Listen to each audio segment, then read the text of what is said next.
Some things I wish I knew before I started playing Zenith: The Last City. The new VR MMO. First off, this game is absolutely gorgeous and super freaking fun. And I've been streaming it obsessively, so if you want to come check it out live, I am live over on Twitch. Drop me a follow and come hang out. Anyway, let's turn this into a list. Number 1. At the start of the game, it allows you to select if you want to play in smooth or comfort. I selected smooth, and it still put me into comfort setting. Now the reason why that is somewhat of an issue is because the menu is unintuitive to you wanting to switch your controls at the start. Comfort settings are done so that you don't get motion sick. It's for the people who don't like to be immersed in their games. It makes you play almost like a third-person perspective because your character projects outwards, and also the turning is done in degree angles instead of just smooth turning. So here's a solution to that. When you're in game, you're going to go to your menu by hitting your left hand button. I believe it's my A button. And then it pulls up your menu. From there, you're going to go to the option that looks like a little headgear icon. When you click on that, you'll see all of your movement settings. Make sure you change all of those to smooth. And that will give you that clean user experience that you probably see a lot of people using in game trailers for the game, as well as us who stream the game. Number 2. So, this part gets a little bit tricky for some users, so I'm going to try to make it as clear as possible. I jumped into the game to show you. You're going to take both your arms, you're going to put them in a T pose, and you're literally just going to go for it. Now hold the T pose position. When you go above air ducts like that one right there, you can lift your hands upwards, your palms upwards, and it allows you to float upwards and gain back your stamina. Your stamina meter is right underneath your level. Okay, let's do it. And then we can do the swooping motion and cause ourselves to go up and down. Oh, there's a geyser right there. And then we're going to go up. And we're going to use our hands. Whoa! See, our stamina is replenishing. And now we can keep going. Whoa! And you can use your arms to tilt. You can use your joystick as well to tilt back and forth. And you can use your head a lot. Your head matters a lot when flying. See? I'm bobbing my head up and down. And it's also helping as well. So there we go. Now we're going to land. The yellow image you see around means that I'm running out of stamina and I have to come land soon. But yeah, that's about it. And those are your tips and tricks for flying. Number 3. One of the first questions I had as soon as I got into the game when I saw my friends in the lobby was, how do I add you? This one's a little bit easier to figure out, but just in case you didn't know, all you have to do is take your controller, hover your friend, or I guess random person if you want to become friends. And there's going to be a line that directs towards them from your controller.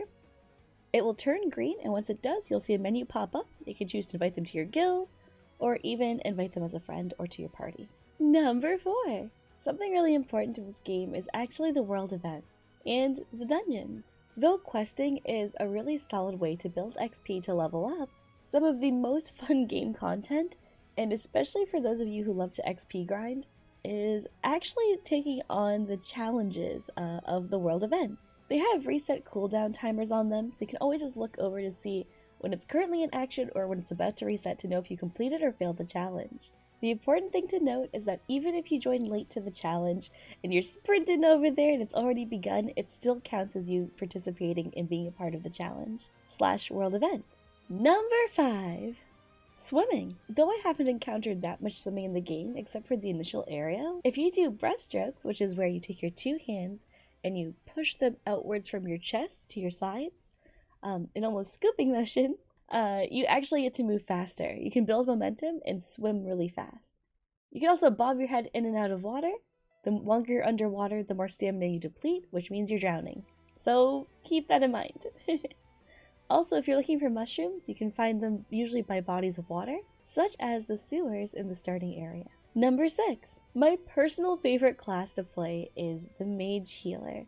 I think it's a really underrated class until you're actually into the raid content and the dungeon content. I was in a group of about 20-30 people, and I was the only solo healer there. Everyone realized how much of a significance it made to have a healer entering into that boss fight, and a lot of them were even saying that they wanted to pick up a healer class because of it. This class is almost broken with how good it is. Rather than just having 1 heal or 2 heals, it has 3 heals. as well as a bunch of CC that you can use as well, which is crowd control, making you able to like immobilize or slow units. On top of that, you can still do damage. You have two magic guns almost, like Gatling guns, and you can shoot your allies to heal them, or you can shoot enemies and still do significant damage compared to everybody else as well. So you're like a 2-for-1 special. So if you're playing with your friends and you guys are fighting over which roles you want to fill out so that way you have a good team, I'm just saying the support class for Mage is actually really solid. Number 7. The queue time. Personally, I logged into the game as soon as it launched, so I was able to get into it right away. But when I tried to relog later on at night, I've been waiting now for an hour and a half trying to log back in. For a lot of you guys who might be younger or just have work the next day, I strongly recommend that you start to try to log in a little bit earlier than you plan to actually play. The servers are in such high demand, they're filling up fast, and it's hard to even play with your friends right now, which also made it really difficult to make this video. Number 8, cooking. So in order to start cooking, you need to drop your cooking bench. You'll see these benches around everywhere, and actually you yourself can drop your own cooking bench. You do so by toggling station on. When it's there, you're able to interact with your pots and your ingredients, such as me boiling the milk. You have to take this energy core and put it into this socket. I saw someone in early game struggling with how to cook the milk because it wasn't turning on for some reason. But in reality, they never used their energy core. So give that bad boy a slap in there and get to cooking. After you follow the directions of how to cook, based on the menu that teaches you how to cook, you can put everything into the cauldron, which is the little object on the right side here, and your final product will come out at the bottom, if you did it correctly. Then go back to your menu again, and you'll see that there's a toggle station off. And there you go, you learned how to cook.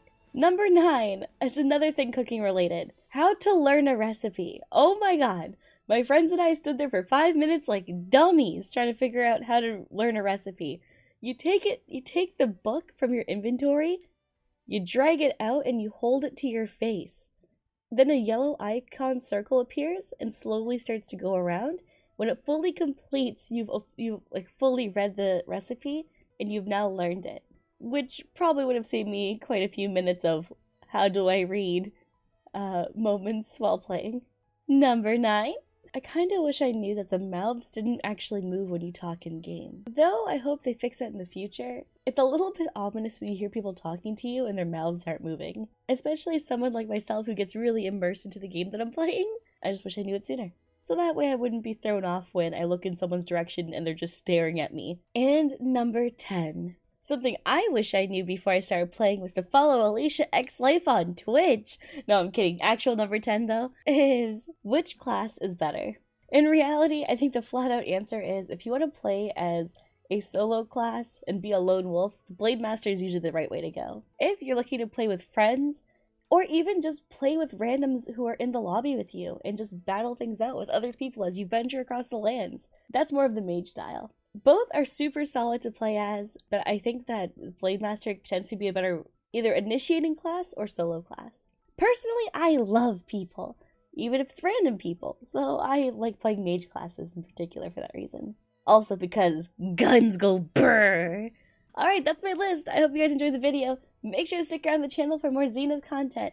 And, I really hope you guys drop a sub to the channel and check me out on Twitch, because it's a lot of fun over there, and I do read chat while I'm in game, so have some fun. This beat is sick. I want to take a ride in my Valve Index. Okay, bye!